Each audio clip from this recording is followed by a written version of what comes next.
मेरी समझ के परे है। आपके सदस्य उस समिति में मौजूद हैं, जेपीसी में मौजूद हैं। जितनी बातें आपको रखनी थी मौका सबको दिया गया, उसके बाद भी इस तरीके का माहौल बनाना, मतलब सोची समझी रणनीति के तहत विपक्ष के कई सांसद, कई नेता, कई दल ऐसे हैं जो ये माहौल बनाना चाह रहे हैं कि ये वक्फ संशोधन बिल जो है ये मुसलमानों के खिलाफ है। मेरी समझ के परे है कि इस तरीके से मुसलमानों के बीच में आप अपनी राजनीतिक रोटियां सेकने की सोच से, और कौन कौन से दल नहीं है, कांग्रेस जैसी पार्टियां, राजद जैसी पार्टियां, सपा जैसी पार्टियां।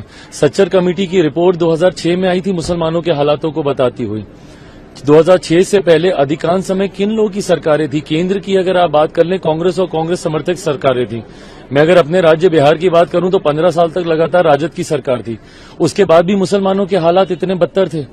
और आज आप सबसे बड़े उनके मसीहा बनते हुए उनके बीच में ये भ्रम फैलाने का प्रयास कर रहे हैं कि वक्फ संशोधन में ऐसी चीजें कर दी गई हैं जिससे पता नहीं मुसलमानों का कितना अहित हो गया।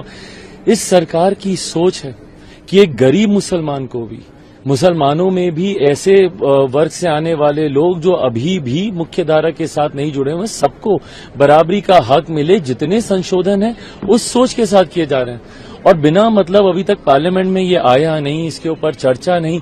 जब आएगा, चर्चा होगी, अपनी बातों को आप रखिएगा, उसके बाद आप बोलिएगा कि क्या सही हुआ, क्या गलत हुआ। इन एंटीसिपेशन पहले से ही ये सारी बातें कर समाज के बीच में गलत संदेश देना, उनको भ्रमित करना, ये कतई उचित नहीं है। एक सवाल इसी संदर्भ में है कि कल पटना में इसी को लेकर all India Muslim personal law board के और तमाम लोगों ने वहां प्रोटेस्ट किया, और इस प्रोटेस्ट में तमाम राजद के नेता शामिल हुए, प्रशांत किशोर शामिल होते हैं, और पटना सेंटर बनता है। क्योंकि पटना में चुनाव होने वाले हैं, बिहार में चुनाव। बिल्कुल, ये सारी चीजें राजनीतिक दृष्टि से की जा रही हैं। बिहार में चुनाव है, इसीलिए आज सबको मुसलमानों की वहां पे याद आ रही है। मैं तो पूछना चाहता हूं, मैंने तो कहा है कि भैया बताएं ना, सच्चर कमेटी की रिपोर्ट में क्यों ये बातें कही गई। बताएं, राजद जवाब देना कि भाई 15 साल तक लगातार आप सत्ता में थे ना, आपका तो समीकरण भी है भाई। आप तो एमवाई को एकदम सीना ठोक के आप बोलते हैं, तो उस एमवाई समीकरण में क्यों एम की हालत ऐसी रह गई? फॉर दैट मैटर वाई की भी हालत आपने कोई सुधारी नहीं है वहां पे, बट आपके एम की हालत इतनी खतर, इतनी बदतर क्यों हो गई? इसका जवाब इन लोगों के पास है नहीं। बट आज क्योंकि चुनाव आ रहे हैं, सब वहां पर जा रहे हैं हितैषी बनने के लिए।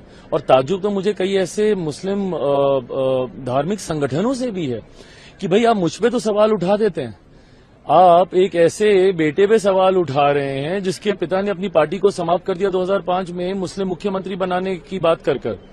बट इन लोगों से आप सवाल नहीं पूछ रहे जो अपने आप को मुसलमानों का संरक्षक बोलते हुए, उनका हितैषी बोलते हुए, आज तक उन्होंने मुसलमानों को लूटने के अलावा, उनको अपना वोट बैंक बनाने के अलावा उन्होंने कोई काम नहीं किया।